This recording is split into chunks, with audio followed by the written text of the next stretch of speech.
Happy Thanksgiving. Oh, Happy Thanksgiving, Sheila. happy Thanksgiving, Robin. How are you today? Or happy Turkey Day, as we say in Boston, where I'm from. I say that in California, where I'm from. Tell me a little bit about what you're going to be doing today. Ooh, today will be not your ordinary Thanksgiving in that I'm here in Italy and my family is back home in Boston, but I will be celebrating and I will be eating turkey actually with my neighbors. How lovely. Are you making nice socially distanced Thanksgiving? I know. We actually had lunch already, and we were going to have Indian food today, but we decided to, since that would be delivered too late, we decided to have sushi instead. So we enjoyed a nice sushi lunch for Thanksgiving here, where I live near Florence. Nice alternative. Exactly. Well, tell me a little bit about what you usually eat, or what you know about Thanksgiving. So, well, I'm from Boston. I'm an American living in Florence. Just arrived in our live stream here. My name is Robin again, and this is Sheila. We're two Americans in Florence. I'm from Boston, which is actually where some may claim the tradition of Thanksgiving all started, because the British settlers arrived to Plymouth Rock, which is on Cape Cod, just off on the coast of the east coast of the United States. And so this was in the early 1600s. The settlers allegedly had this grand, peaceful feast with the Native Americans and shared all sorts of tasty foods, including turkey, which is what we still eat today, the traditional bird of choice found on most tables, with a little bit of cranberry sauce on the side, which has been a challenge to find here in Italy. I don't know about you, Sheila, but here yesterday I was running around town in search of cranberry sauce in a jar, because most Italians don't really use cranberries in their cooking. So they don't, and it's very, I think it's just about impossible to find unless you go to some of those international foods grocery stores. That's where I ended up finding 2 very expensive jars of cranberry sauce, but it's worth it to keep the tradition alive. Absolutely. Hello, Bulent. Happy Thanksgiving. Nice to know you're here, Bulent. Happy Thanksgiving to you.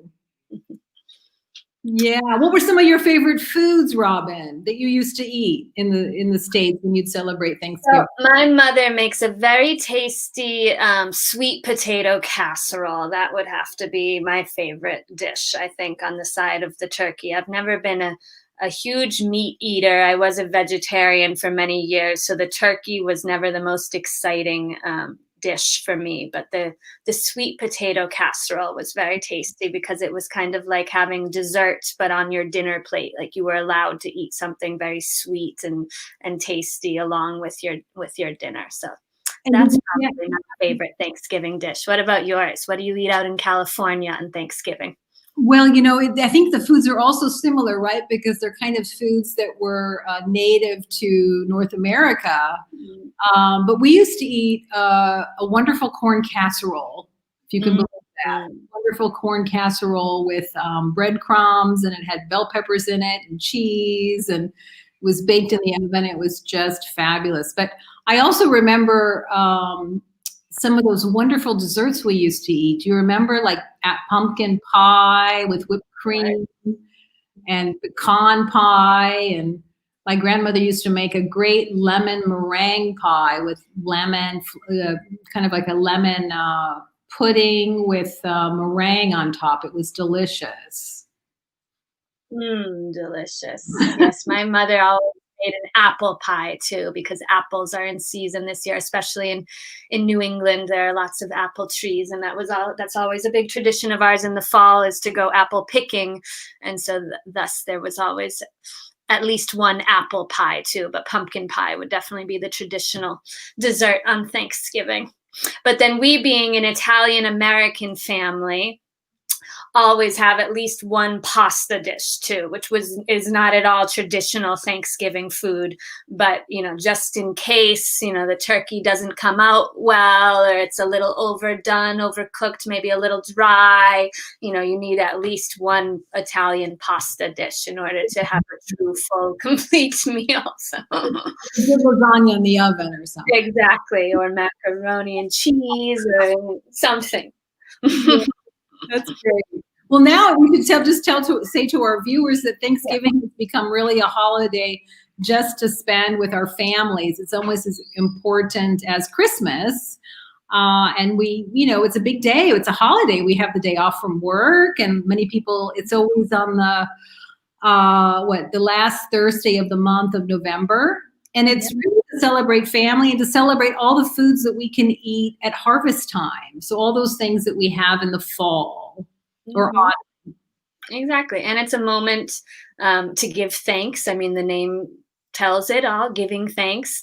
It's a moment for friends and family to gather and just take a break and be grateful for each other and for other things, especially in this year. This has been a challenging year for all of us, I think. So it's a very welcome moment to kind of take a pause from it all. And even if we can't gather physically, I feel fortunate at least to have all this technology nowadays that I can video chat with the family later. I've got a 6-hour time difference from here in Florence to back home in Boston. So a little later in the evening, I will be video chatting with the family, and we can eat together virtually. That's interesting because it's 6 hours difference for you between Italy and Boston, Massachusetts on the East Coast. And for me, it's 9 hours difference. We're 9 hours ahead from California, where I'm from. I was born in Southern California, and then I lived in Northern California near San Francisco for many years. So what are you most thankful for this year before we start talking about other things? Oh, yes. Yeah. And then we can open up that question to hi, Susan. I just see Susan just arrived too. Hi. Yeah, like I said, I'm thankful for technology this year, especially. In past years, I've never been a huge social media user or a huge fan of connecting in this way, but especially in this year, it's nice to have this option to be able to do things like we're doing now and connect with people all around the world. So yes, I'm grateful for that, and grateful for the friends and kind of unofficial family I've made here in Florence to be able to celebrate this holiday here, even if it isn't a part of the Italian tradition. Absolutely. I agree. And technology's been great, right? Because it's brought us so close to people that are distant from us. And technology has been great. And even having the video cameras to see our families. And I'm really thankful for all the time I've had with my own Italian family, because usually we're all so busy that I miss seeing them. So I'm really happy. I've had lots of time to spend with my son and my husband and get a lot of things done I've kind of had on the back burner, right? That I've been waiting to find time for to do. I know. Yes. And health is so important, right? Right now. Definitely. Yeah, especially something that we are reflecting on more and more these days. Yes. Yeah, I feel very fortunate. So I know you wanted to talk about, some of the language things we do too, right? Like about, for example, our own experiences with learning Italian, because we have a lot of people here whose English is not their first language, not their mother tongue, as it is ours. Mm-hmm. And so we wanted to talk a little bit about that, right? Absolutely, yeah. So you've been in Florence for how many years now, Sheila? I've been in Florence for a long time. I have been in Florence, permanently since 2006. But I was here for a short time from 2002 to 2004, and then I went away to study, and then I came back. But yeah, since 2006. And had you studied Italian before you came, or was it? Very little. I studied a lot of French, if you can believe that. You know, in California, we usually study Spanish, but I studied a lot of Spanish. I studied a lot of French. I was fascinated by French culture and French language. And then I did study very little Italian, actually, to be honest with you. I need to go back to the classroom and study more because I realize that I make lots of mistakes. I catch myself. I'm not as confident as I would like to be with my Italian. And I really need to go to back to the classroom to refine it, you know, to refine what I know. I work so much with English, so it's you know, it's not like I speak in Italian to my family, and I speak only in Italian to my son because he does not know English. But I know how challenging it is to be a second or foreign language learner, just as you do. I know. Did you study Italian in the States?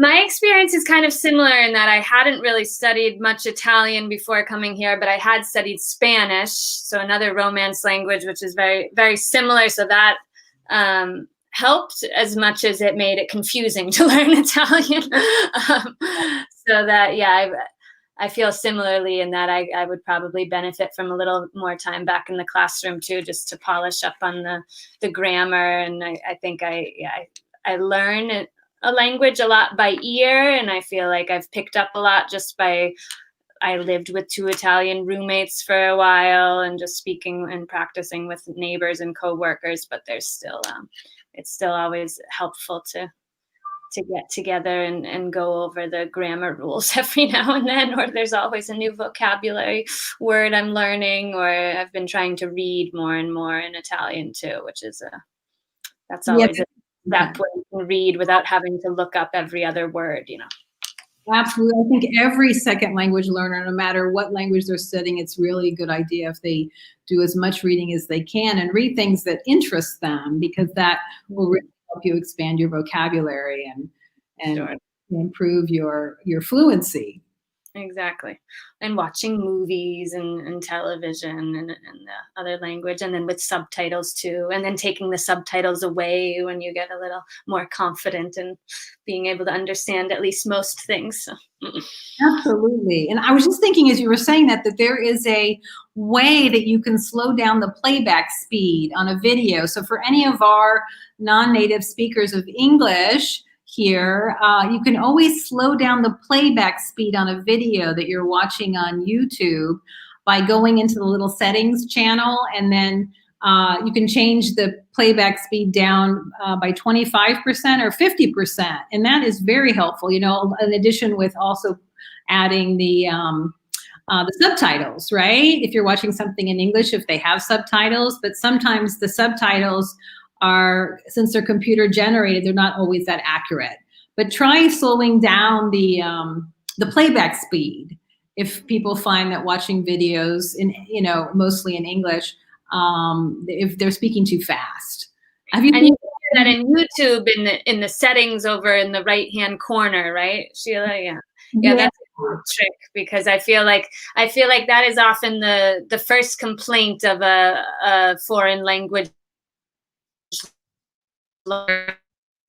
Oh, people are speaking too fast. I don't understand everything because they're speaking too fast. Much like I'm sure we're probably speaking in very fast American English right now for a foreign language ear. So apologies if my Boston accent is hard to understand. But I think that's definitely a helpful trick. It is. Yeah. For those of you who may have missed our intro, again, I'm Robin and this is Sheila, and we're 2 Americans here in Florence, both working at Europass, and about to start teaching these English language courses starting in January, the second week in January. And there we teach other courses at Europass too. Actually, Sheila, I wanted to ask you if you wouldn't mind explaining a little more about these other English language courses you teach, both in person and maybe eventually online too, but specifically, what is the difference between Tefl and Toefl, if you wouldn't mind explaining that a little bit, because sure, I don't fully understand. Absolutely. Well, I teach a lot of courses at Europass, you know, everything from project-based learning to classroom management to teacher refresher courses to CLIL. And so primarily, I started as an English language teacher, and now I'm primarily an English language teacher trainer. And in terms of those acronyms, Tefl and Toefl, Tefl, I wonder if I could put it in the chat. Can I try that? Let's see. Tefl is like this, and that stands for Teaching English as a Foreign Language, Teaching English as a Foreign Language. And so that actually means teaching, if you're a language teacher, teaching in a setting where the language outside of the classroom is not, if you're an English language teacher, is not English, okay? So in places, that Tefl you would be teaching in places like Italy or Germany or France or Japan or China. And then we have another one that you didn't mention, Robin. It's called Tefl, and that's teaching English as a second language. And that means teaching English in a setting where English is the official language outside the classroom. So that would be teaching English in places like, or even learning English. If you're learning English in an ESL setting, you're learning English in a place like London, England, or New York, or San Francisco, California, or even in Australia. And then the other one you asked me about with Ielts, right? Sure. Sorry, it was Toefl. Sorry about that. Toefl is an exam, and it stands for Test of English as a Foreign Language. And that is an exam that non-native speakers take in order to prove their proficiency level in English. So if we have some students or people watching here that are interested in going to a university in North America, they need to prove their proficiency level in English, and it needs to be a certain level before they are accepted into that university. Does that make sense, Robin? Yeah, I think I'm following. Okay, so Toefl is an exam, okay? Okay. And then the other one is Ielts. So Ielts is another exam, but this is a British exam. And this is an exam that people have to take who are interested in studying in England, for example. So you either have to take the Ielts or the Toefl. Toefl is North American, Ielts is British. And they're both tests to prove your proficiency level in English. So there you go. And then CLIL would be more or less your approach to teaching and learning a language through specific content, if I'm not mistaken. Do you mind explaining a little bit what CLIL is? Sure. CLIL is content and language integrated learning. So that means if you're a student and you're enrolled in a CLIL course, that means you're studying content, which could be academic, such as geography, history, math, in a foreign language. It doesn't have to be English. Or it could be studying something that's not as academic, like maybe photography or what else? Photography, or I always like to use the example of cinema, or anything else that's not academic. It could be like a hobby in a foreign language. So it's always driven by content, but it's learning about an academic or other subject matter in a foreign language. I hope that's clear. Okay, yeah, that sounds like a fun approach to learning another language, and maybe learn also another subject alongside learning this new language. Absolutely, especially if the content is something that's, that students are interested in. Absolutely, yeah. And in Florence, there's lots of content to draw from, in this beautiful city. At least my approach to teaching English will involve a little bit of art history, and maybe learning how to describe artwork through using the English language to talk about what you're seeing in front of you. Yeah, tell us a little bit about that course, because you are, that is actually a CLIL course, because you are teaching art in English. You're teaching people about art in English. Exactly. Yeah. Yeah. So Europass, I'll be teaching these English courses starting in January, but I've also been teaching art as therapy and Renaissance art history, both in person and coming soon online as well. So yeah, like I said, I think it's always fun to find another angle when you're learning a new language. And that's something that for me as an American coming to Italy, learning the Italian language through my studies of art was a nice way to help me remember both the art history facts and terminology and the Italian, because a lot of the text and interpretation of the artworks, or at least the title of the artwork, is in Italian too. So I think that makes it more interesting and also more effective when it comes to learning, you know, two new subjects at once. I guess some could say it's overwhelming and sensory overload, but I think that's how a lot of people learn best, is when you at least have some point of comparison or a point of reference. And indeed, these English courses online that will be starting in January will be live, so there'll be the opportunity, like we're doing now, to interact with